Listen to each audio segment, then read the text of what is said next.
Salut tout le monde, c'est Jérémy, j'espère que vous allez bien. Aujourd'hui, je vais vous présenter le Mi Note 10 Lite. Donc le Mi Note 10 Lite, c'est une version allégée sur la partie photo du Mi Note 10, ce qui tombe bien parce que j'ai encore le Mi Note 10, donc on va pouvoir les comparer et voir vraiment quelles sont les différences entre ces deux téléphones.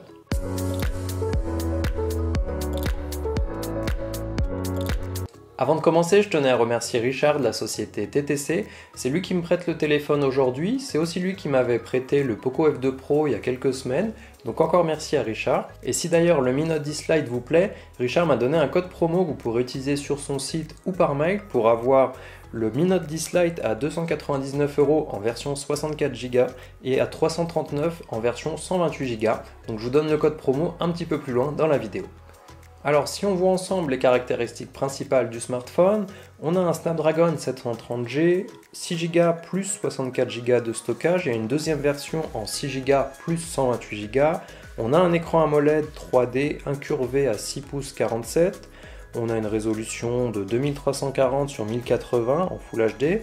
On va avoir quelque chose d'assez lumineux, parce qu'on est à 600 nits de luminosité, un bon contraste. On va avoir une très bonne batterie aussi de 5260 mAh qui supporte la charge rapide de 30 watts, le chargeur de 30 watts étant inclus dans la boîte. On a deux emplacements nano SIM qui sont compatibles 4G+. Je vous affiche les bandes de fréquence, comme je sais que des fois c'est quelque chose qui peut vous inquiéter. Il fait aussi NFC, je vous mets aussi les dimensions pour un poids de 204 grammes.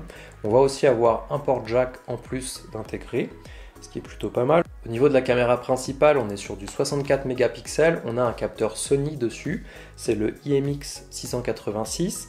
On a un appareil photo ultra grand angle de 8 mégapixels, un capteur de profondeur de 5 mégapixels pour les portraits, une caméra macro de 2 mégapixels et enfin une caméra selfie de 16 mégapixels. On peut enregistrer en 4K jusqu'à 30 fps, on peut enregistrer en 1080 à 30 ou 60 fps.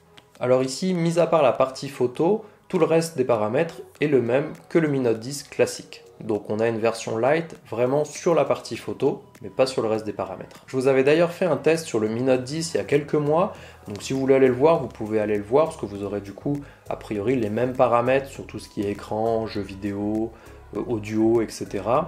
L'intérêt, ça sera juste de voir les photos du Mi Note 10 qui seront différentes du Mi Note 10 Lite. Au niveau du design, donc c'est exactement le même que le Mi Note 10, à savoir les boutons de volume et power sur le côté droit, un émetteur infrarouge sur le dessus, un port jack sur le dessous, un port USB-C, etc. Au niveau du module photo, par contre, celui-ci ressort moins du téléphone, c'est plutôt positif car ça évite que le téléphone soit bancal quand posé sur une table et qu'on appuie dessus. On a ici un écran AMOLED incurvé qui est vraiment très bien, de 6 pouces 47. C'est pas mal si vous trouvez que les derniers modèles sont trop grands avec leurs 6 pouces 67, mais ça reste confortable pour surfer ou regarder des séries. On a le même système de déverrouillage d'empreintes qui est très rapide. On peut utiliser le Always On Display pour afficher une horloge ou un message personnalisé par exemple. En parlant de l'écran, voici ce que donne une vidéo YouTube dessus. Comme vous le voyez, le contraste et les couleurs sont très bonnes. J'en profite pour vous faire écouter l'audio du téléphone. Ici, pas de stéréo, mais le son est quand même assez fort et de bonne qualité. Smartphone Xiaomi pour vous montrer des astuces sur les téléphones Xiaomi, sur le système MIUI, sur les mises à jour, etc. On continue avec les performances. Voici les résultats effectués avec différents logiciels de benchmark. Sur AnTuTu, il est classé 53e après le Redmi Note 9S ou le 8 Pro. Donc voilà, on est sur du milieu de gamme. Je vous mets aussi ce qui est affiché pour Geekbench et PCMark. En jeu, on peut sans souci jouer à Call of Duty Mobile, PUBG et même à Fortnite, donc j'ai réussi à avoir 30 fps. Donc c'est pas un jeu que j'utilise beaucoup, mais comme on voit, on peut quand même l'utiliser. Un des gros avantages de ce smartphone, c'est cette batterie de 5260 mAh, donc on tient facilement les 2 jours, en tout cas dans mon cas. Après, je suis pas un gros utilisateur de smartphone ou de jeux vidéo dans la journée, surtout les applications, les messages, surfer, etc. Donc on tient facilement 2 jours, on peut même tenir jusqu'à 3 jours si on l'utilise très peu. On va maintenant passer à la partie photo, donc c'est là où on va avoir une différence avec le Mi Note 10, et donc je vais essayer de vous comparer tout ça. Donc dans un premier temps, je vous mets les photos du Mi Note 10 Lite pour que vous puissiez bien les voir, et par la suite les mêmes photos avec la photo du Mi Note 10 juste à côté. Sur le Mi Note 10 standard, on va avoir donc un capteur principal, un zoom x2 qui fait aussi office de portrait, un ultra grand angle, un télé x5 et un macro. Ici, le Mi Note 10 a un avantage en plus avec ses objectifs x2 et x5 qui vont permettre de zoomer sans utiliser de zoom numérique et de perdre du coup de la qualité. Quand le Mi Note 10 est sorti, il y avait beaucoup de marketing autour du fait que c'était le premier smartphone avec 5 capteurs, incluant 108 mégapixels aussi sur le capteur principal. Ici, on est sur un capteur de 64 mégapixels sur la version Lite. On a aussi seulement finalement 3 capteurs, le capteur principal, l'ultra grand angle et la macro, parce que le dernier capteur c'est un capteur pour les portraits seulement, pour faire la profondeur de champ, donc c'est pas un vrai capteur si on peut dire, si on peut pas l'utiliser tel quel. Pour la partie vidéo, la stabilisation est très bonne comme vous pouvez le voir et on peut filmer jusqu'en 4K 30 fps.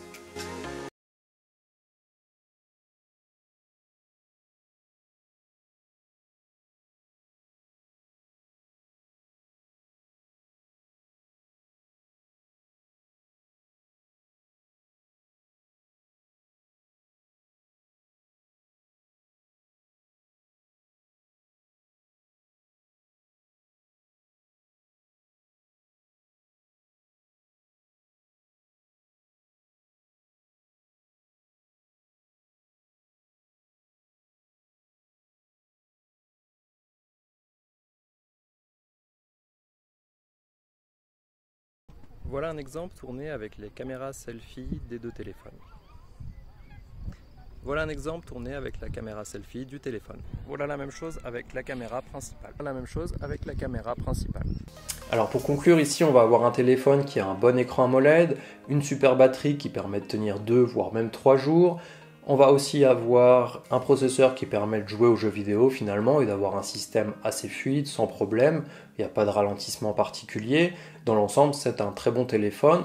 La partie photo est moins bonne que le Mi Note 10, forcément. C'est là où ils ont pu faire un petit peu baisser le prix dans tous les cas. Le Mi Note 10, pour la partie photo, reste plus intéressante, notamment grâce à ses capteurs x2 et x5, étant donné que moi, dans mon cas, c'est quelque chose que j'utilise plus que le mode portrait avec le profondeur de champ, parce que je fais très peu de portraits, je fais pas non plus de macro, donc moi ça m'intéresse plus d'avoir le x2 et le x5 pour pas perdre de qualité.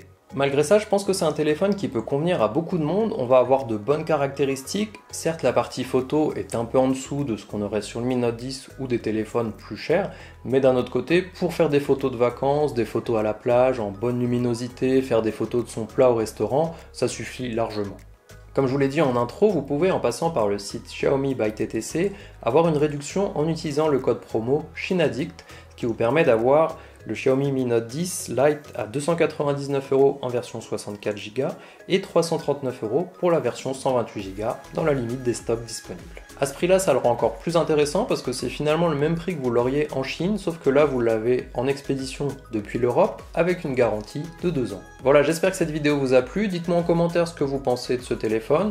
Est-ce que c'est quelque chose qui vous freinerait d'avoir une partie photo un peu en dessous ou pas du tout? Ou est-ce que c'est tout le reste qui vous intéresse sur un smartphone? Et puis on se voit dans la prochaine vidéo.